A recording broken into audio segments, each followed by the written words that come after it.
ये कहानी 1965 के आसपास की है, जब जितेंद्र और प्रेम चोपड़ा कोलाबा में रहते थे और फिल्मों में काम पाने के लिए संघर्ष कर रहे थे।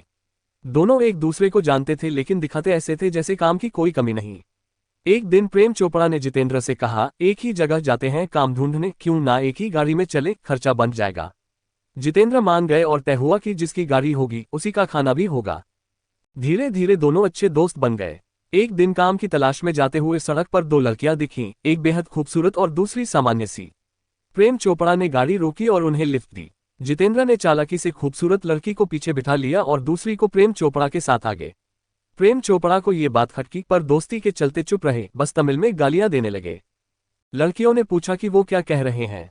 जितेंद्र ने मजाक में कहा कि ये कह रहे हैं कि उन्हें उनके पास बैठी लड़की पसंद आ गई है। लड़कियां फिल्म देखने चलने को भी तैयार हो गईं और सब नीला आकाश देखने निकल पड़े। फिल्म देखने के दौरान जब उन लड़कियों से इन दोनों की बातचीत हो रही थी तो पता चला कि वो दोनों लड़कियां मुस्लिम थी और उनका रोजा भी था। जितेंद्र जी को याद आया कि रमजान का महीना चल भी रहा है।